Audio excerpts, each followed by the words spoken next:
안녕하십니까. 10월 14일 오늘의 평가원 5회차 진행해 보도록 하겠습니다.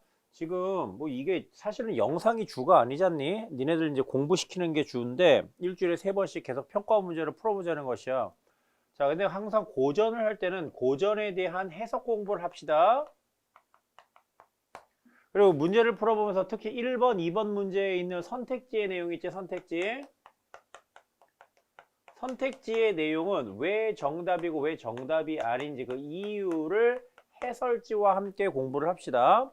자, 그런데 선생님이 영상 찍는 거는 2개 중에 한 편만 찍을 거거든. 그렇기 때문에 선생님 그 이유를 명확하게 이야기를 해주겠지. 이런 거에 대한 기준을 아는 것이 매우 좋은 공부가 되는 것이다. 그렇기 때문에 선생님이 오늘의 평가원에서 고전을 할 때에는 항상 고전 원문을 고전 전문을 올려드릴 거야. 그래서 고전 전문은요, 한 번 정도만 딱 하잖아. 그럼 여러분들한테 굉장히 큰 도움이 될 것입니다. 자, 그러면은 박인로의 누항사, 뭐 아주 유명한 작품이어서 뭐 이런저런 설명을 하지 않을게요. 박인로의 누항사 가부터 한번 해석을 해보도록 합시다. 강호, 자연이잖아. 자, 자연에서 꿈을 꾼 지도 그러니까 살겠다는 꿈을 꾼 지도 오래가 되었단 말이야. 근데 그동안은 못했어. 그래서 뭐라고 표현하고 있습니까? 입과 배가 누가 되어서, 입과 배는 뭐야? 먹고 사는 문제지. 호구지책이야. 누가 되어서, 누가 되었다라고 하는 건 뭡니까? 거기에 어떤 문제가 되었다라고 하는 것이지. 그러니까 먹고 사는 문제 때문에 어즈버 감탄사 잊었도다. 무엇을? 강호에서 살겠다라고 하는 꿈을. 그러니까 나는 어쩔 수 없이 그동안 새 속에서 살았다 이 소리잖아. 세 번째 줄 갑시다.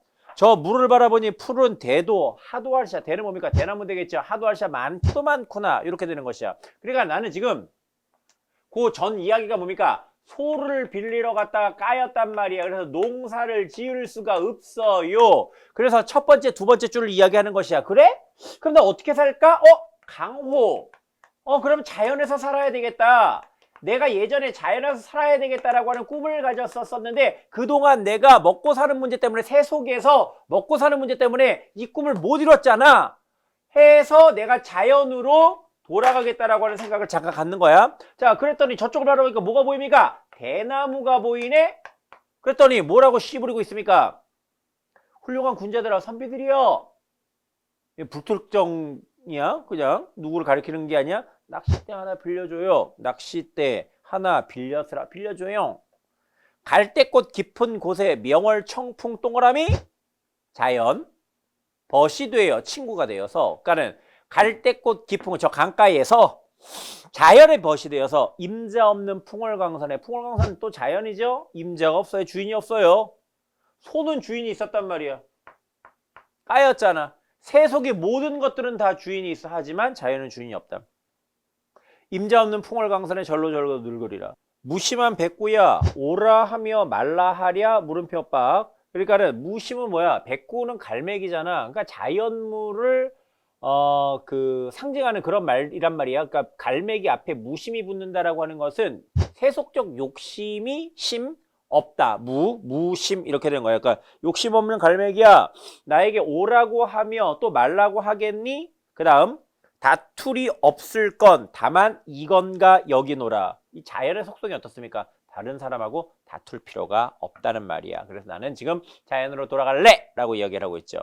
이제는 소빌이 그 전 스토리 뭐였다고? 소 빌리러 갔다 까였다 농사 짓기 위해서 나는 다시 맹세코 다시 하지 않겠다. 소 빌리는 짓을.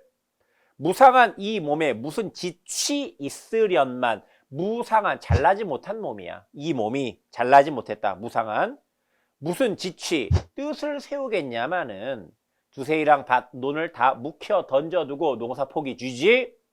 있으면 주기 없으면 굴물망정 삶의 태도가 나오죠. 이제 내가 모든 농사를 폐했다. 하지 않겠어. 나는 세속적 일에 관심이 없어. 그러니 내가 연명하기 위해서 죽 정도 있으면 먹고 없으면 그마저도 먹지 않겠다. 남의 집 남의 것은 전혀 부러워하지 않겠도다. 나는 다른 사람의 부귀영화 부러워하지 않겠다. 내 빈천을 싫게 여겨 손을 저 물러가며 야 내가 나의 가난이 싫어. 그래서 내가 한들 걔가 물러나겠니? 이 소리야. 남의 부귀가 부럽게 여겨 손을 이렇게 저으면 걔가 오겠니? 됐어요? 삶의 태도입니다. 인간 어느 일이 우리 운명 밖에 달려있겠니? 달려있지 않다. 우리 운명대로 사는 것이야. 빈이무원을, 빈이무원이란 말은 좀 어려운 말이긴 합니다만 그 밑에 뜻이 나와 있죠. 가난해도 남을 원망하지 않는다 이 소리가 되겠죠. 어렵다 하지만, 이렇게 사는 것이 어렵다 하지만은 내 생애가 이러하되 내가 어쩔 수 없이 가난해 살 수밖에 없어. 그리고 자연으로 갈 수밖에 없는 팔자라는 말이야. 그렇기 때문에 나의 생애가 이러하되 서러운 뜻은 없다. 이렇게 되는 것이야. 그러니까는 새 속에서 까였어요. 자연으로 돌아가야 돼. 자연에서 유유자적 살아야만 해. 그래서 세속이라고 하는 공간 안에서 뭔가에 잘난 사람들, 내가 갖고 있지 못하는 것들, 그걸 지닌 사람들에 대해서 나는 부러워하지 않겠다. 이러한 선비로서의 자세를 보여주고 있습니다. 자, 이제 나로 가보도록 하겠습니다. 권구의 병산 6곡 이하, 그 중에 2곡과 4곡을 따왔네요. 그래서 연시조는 하나의 주제가 잡히면 하나의 흐름으로 돌아간다는 것 여러분 기억하시기 바랍니다. 자, 천심절벽. 절벽이야. 천심호야. 깊은, 깎아지는, 절벽. 섰는 아래, 그 절벽 밑에 일대 장강, 아주 긴 강이 흘러갑니다. 그러니까 그려지죠? 여기 절벽이 쭉 있고 그 밑에 강이 이렇게 흘러가는 것이야. 백구 또 나왔네. 갈매기란 말이야. 벗을 삼아. 자꾸 백구한테 개라고 하지 마. 갈매기입니다. 벗을 삼아 어조생애로 늙어가냐. 어조생애 밑에 뜻 있죠? 뭡니까? 어부로서의 생활이야. 그러니까 물고기를 잡으면서 유자적 자연을 즐기는 그런 삶이다. 이렇게 보면 되겠습니다. 늙어가니 두어라 놔둬라. 세간 소식, 저 세상에서의 소식, 속세의 소식. 됐습니까? 여기다 세모쳐. 그러니까 자연을 예찬하는 글에서는요, 세속과 연결되는 어휘가 있으면 다 세모 치시면 됩니다. 나는 몰라 알아. 나는 쌩깔래. 나는 여기 자연이 좋아. 나는 세속에 같이 싫어. 라고 이야기를 하는 것이야. 그러니까 B가 조금 까다롭긴 해도 그러한 맥락에서 한 흐름으로 읽어주시면 되겠다. 자, 또 읽어볼게요. 공산리. 산인데 비어있나 봐. 저 가는 달에 혼자 오는 저 두견새야. 두견새가 혼자 외로이 울고 있나 봐. 저녁 무렵에. 낙화 광풍에 어느 가지 의지하리. 물음표박. 낙화. 꽃이 떨어져요. 광풍. 미친 바람에. 아주 센 바람에 꽃이 떨어지는. 꽃을 떨어뜨릴 만한 센 바람에 어느 가지 의지하겠니. 그러니까 두견이 울고 있는데 뭔가 감정이입이 되고 있는 듯하죠. 그러니까 두견이 계속 울어요. 밤에. 근데 두견새를 보니까 어때요? 막 바람 속에서 지금 그 가지 끝에서 아주 위태롭게 서 있다는 말이야. 그렇기 때문에 너 저렇게 미친 바람 속에 어느 가지를 의지해서 너 그렇게 서 있을 수 있겠니? 백조야 한하지 마라. 모든 새들아 안타까워하지 말아라. 내가 곧 서러워하느라. 내가 저 아이를 보고 서러워한다. 이렇게 되는 것이야. 그래서 거의 동병상련이야. 이건 정치적인 모습이라고도 볼 수가 있겠죠. 그러니까 지금 저 험난한 세상 속에서 가지 끝에 위태롭게 있는 두견새의 모습, 나의 모습이라고 생각하고 그 새의 모습에 대해서 내가 안타깝게 생각을 하고 있다. 이렇게 여러분들이 이해하시면 되겠습니다.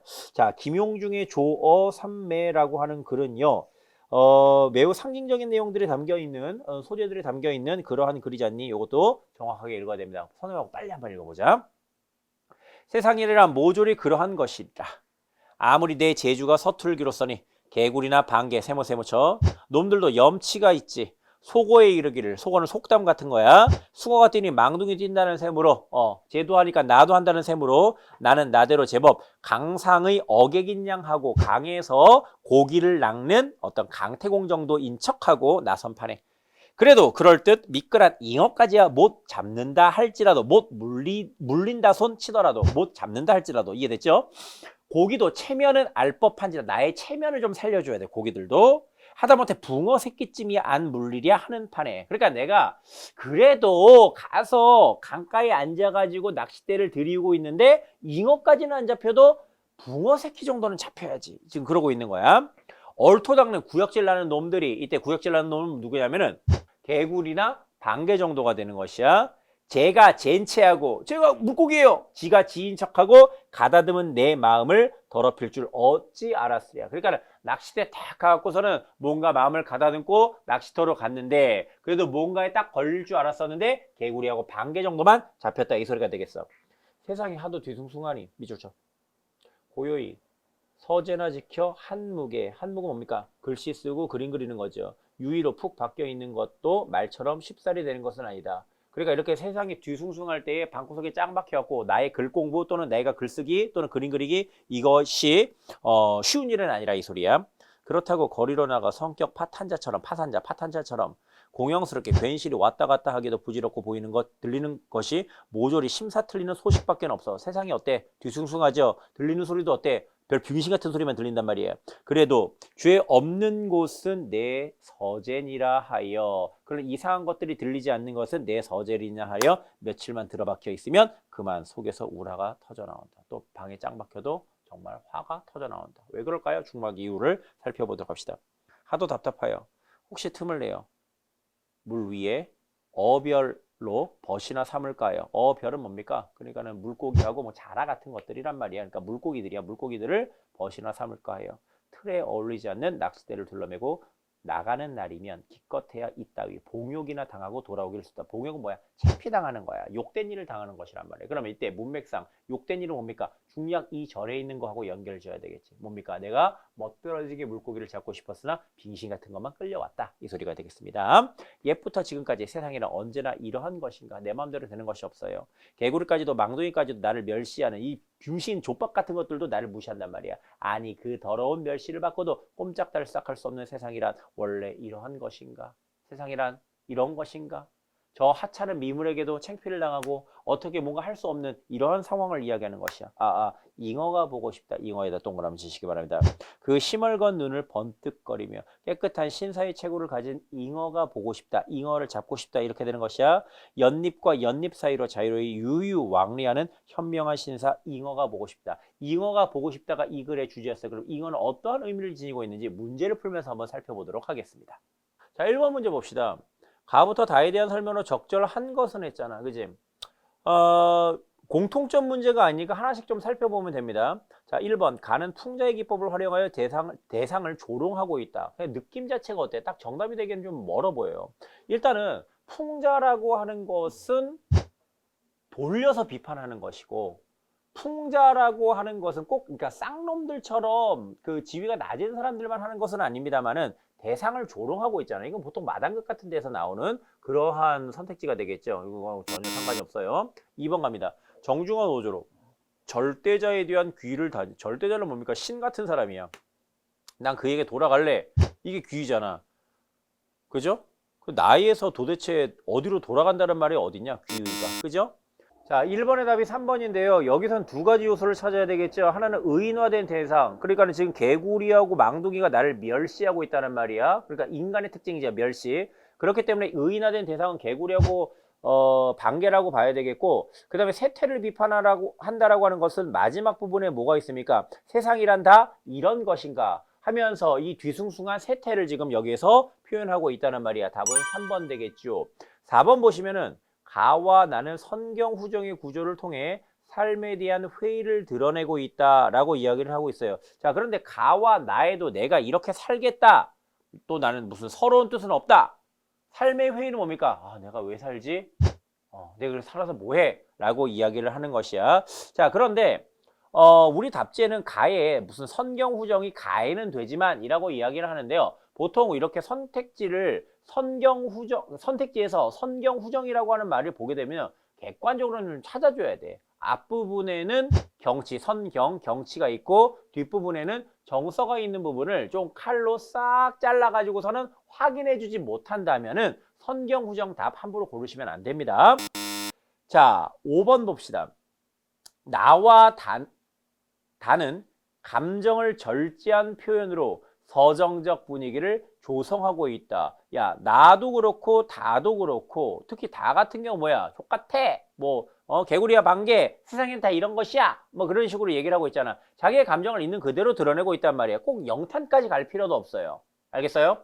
야, 그런데 하물며 여기서는 절제라고 하는 것은 뭡니까? 그 티가 나야 돼. 슬프되 슬픔을 절제하는 것들. 오케이? 자, 괴롭대 괴로움에 대한 표현을 절제하는 것들, 이런 것들이 있어야 돼. 현대시의 정지용의 유리창 같은 거 보면 뭐가 있습니까? 역설적 표현을 사용하고 있죠. 아들이 죽었다는 말이에요. 아들이 죽으면 자기의 감정에 있는 것들 있는 그대로 드러내서 와 괴로워, 와 슬퍼 라고 이야기를 해야 되는데 거기서는 역설법을 통해 갖고 역설적 표현을 통해서 자신의 감정을 누르고 있어. 이렇듯 꼭 그것이 역설이 아니더라도 뭔가 자신의 정서를 누르는 듯한 표현이 있어야 되는데 여기서는 그 어디도 없다. 그렇기 때문에 감정을 절제한 표현은 찾아볼 수가 없습니다. 답은 3번 되겠습니다. 2번 볼까? 2번 보면은 가와 나의 소재에 대한 이해로 적절하지 않은 것에서 쭉 한번 읽어볼게요. 1번. 가의 죽은 화자의 궁핍한 생활을 나타내서 있으면 죽 정도 먹고 이렇게 얘기하고 있잖아. 2번. 나의 백구는 화자가 긍정적 가치를 부여했으니까 그러니까 자연 친화적인 그래서 백구는 무조건 뭡니까? 긍정적인 요소다. 3번. 다의 잉어는 고상하고 순결한 존재를 의미한다. 아까 나왔잖아. 자, 그 잉어, 나는 잉어가 잡고 싶다. 병신, 뭐 떨거지 같은 새끼들하고 상종하고 싶지 않다라고 이야기를 하는 것이야. 그래서 잉어는 고상하고 순결한 존재다. 나쁘지 않습니다. 자, 4번 갑시다. 가의 풍월광산과 나의 세가는 풍류의 공간이다. 풍류의 다음에 주죠. 풍류는 뭡니까? 즐기는 공간이야. 그래서 그러니까 가의 풍월강산에서 늙으리라. 자, 여기는 삶의 터전이죠. 그럼에도 불구하고 풍류를 집어넣어도 나쁘지는 않을 것 같아. 그런데 나의 세간은 뭐냐? 나에서 세간을 보시면은 나에서 세간은 풍류의 공간이래. 그런데 내가 지금 있는 공간은 어딥니까? 자연에서 자연을 즐기고 살고 있죠. 자, 그런데 두어라. 나는 세간 소식, 저 새 속에서의 소식 나는 모르겠다. 나는 관심 갖지 않겠다. 라고 이야기를 하고 있어요. 그렇기 때문에 내가 쌩까고 싶은 대상이지 내가 즐길 만한 대상이 아니다. 풍류의 공간 절대로 될 수가 없습니다.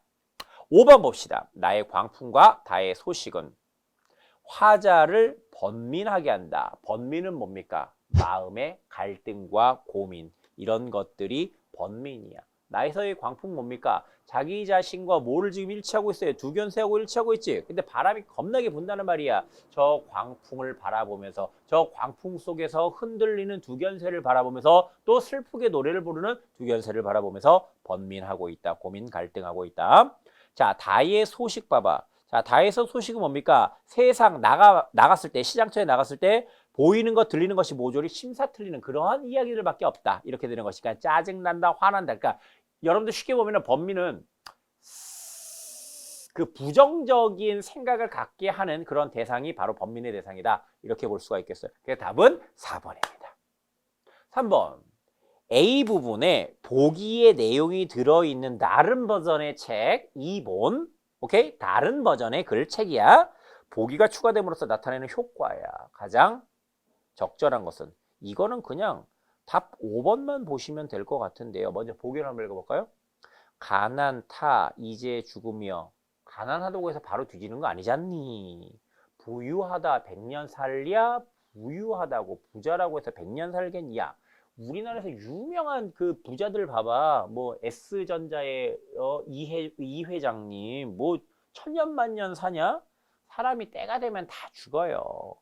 원헌이는 몇 날 살고 석숭이 몇 해나 살았니? 그렇게 잘 나가던 어떤 선비들 그렇게 잘 나가던 부자들 도대체 몇 년이나 살았니? 다 똑같다 이 소리야. 그러니까는 자기 팔자대로 그냥 자기 인생 알차게 재미나게 즐겁게 누리다 가시면 됩니다. 여러분들 요즘 공부하시느라고 힘드시죠? 힘들 거야. 선생님도 그때 힘들었어. 힘내시기 바랍니다. 시간이 되잖아.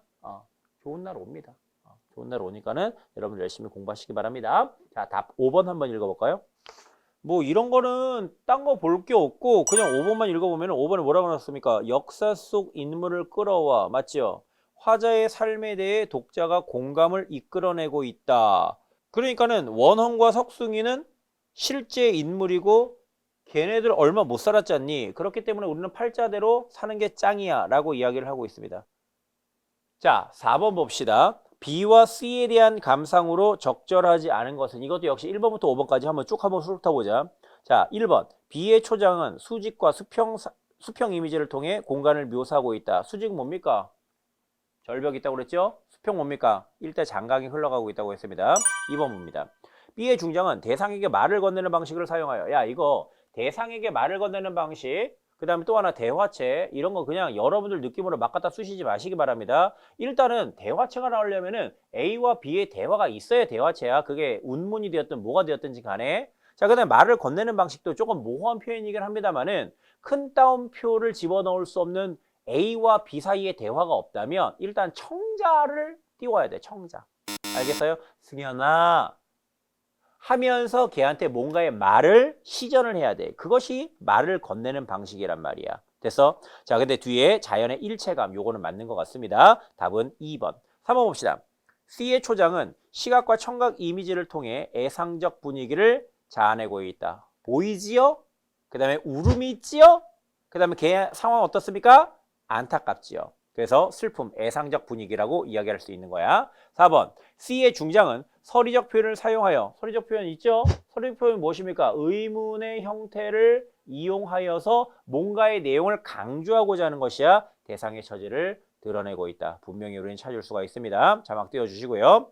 5번. B와 C의 종장은 화자가 직접 등장하여 내면을 드러내고 있다. 자, B와 C를 볼까요? B와 C의 뒷부분에서 다 뭐가 있어요? 종장 부분에서 나가 있죠, 내가 있죠. 이렇게 화자가 드러난다라고 하는 것은 나라고 하는 또는 조금 까다롭게는요, 복수 울이 있지요. 그때도 화자가 드러난다. 이렇게 여러분들이 생각하시면 되겠다. 자, 5번 문제 가보도록 하겠습니다. 보기를 바탕으로 어원과 다의 화자를 비교할 때 가장 적절한 것은 했어요. 보기 빨리 한번 읽어봅니다. 이 그림은 바위에 앉아 낚시를 하고 있는 물고기 잡는 늙은이가 어옹이죠. 그린 것이다. 어옹은 물고기를 잡겠다는 생각으로 낚시를 하고 있는 것 같지 않다. 세상사를 넘어서 홀로 자연 속의 한가로움을 즐기고 있다. 그래서 이 어옹은 새 속의 명리, 유명해지는 것 또는 부자가 되는 것이야. 떠나 자연 속에서 초연한 이런 것들을 명리를 다 초탈한 삶을 살아가는 선비를 떠올리게 한다. 이렇게 됐어요. 자, 이거하고 가장 적절한 것이 답이 1번이래. 1번 볼까요? 다의 화자는 어옹과 달리 현실의 고뇌에서 벗어나지 못하고 있다. 이게 1번 정답이 되겠죠. 왜? 보기에 어떤 말이 있습니까? 모든 세속적인 가치에서 초연. 초연은 뭡니까? 초탈해야 돼. 그럴 수 있지. 전혀 뭐 상관이 없어. 이런 식으로 이야기를 해야 되는데 다에서는 세상 일에 대해서 갈등하고 번민하고 고민하고 있잖아. 그렇기 때문에 답은 1번이 되는 것이야. 자, 2번부터 볼까요? 자, 다의 화자는 어원과 달리 고기잡이를 통해 생계의 문제를 해결하는 생계의 문제를 해결하는 것 같지는 않아요. 둘 다. 3번. 다의 화자와 어옹은 모두 잡으려는 대상에 대해 집착하고 있다. 자, 하는데 이 5번 문제의 보기의 어옹은요. 뭐 어떤 대상을 내가 꼭 잡아야 되겠다. 이게 안 잡히면 좀 짜증나 하는 어떤 집착의 모습은 보여주고 있지 않죠. 다만 다의 글에서는 나는 잉어 새끼 정도는 잡고 싶다라고 이야기를 해서 그때는 집착을 좀 쑤셔 박아도 나쁠 것 같지는 않습니다. 4번 갑니다. 다의 화자와 어옹은 모두 자신의 부족한 능력으로 인해 괴로워하고 있다. 둘 다 그런 내용이 어디 있습니까? 말도 안 되죠. 5번 갑니다. 다의 화자와 어옹은 모두 자연 속에서 함께 풍류를 즐길 벗을 원하고 있다. 이거는 그냥 4번하고 5번은요. 이 평가원 교수가 그냥 약 빨고 그냥 아무 선택지나 갖다 박은 거야. 둘 다 뭐 걔 말도 안 되잖아. 자, 정리합시다. 여러분들 다시 한번 이야기합니다. 누항사 전문 한번 꼭 읽어보시기 바랍니다. 이게 오늘의 공부고 오늘의 숙제입니다. 여러분들 장학금 받으시려면요. 다운 받으셔갖고 전체적으로 공부한 내용, 그 흔적 남겨주시기 바랍니다. 그 다음 문제 다 푸시고 그 다음에 선택지에 있는 내용 하나하나씩 확인하면서 우리 평가원을 갖고 공부한 어떤 효율을 꼭 만들어 봅시다. 화이팅! 감사합니다.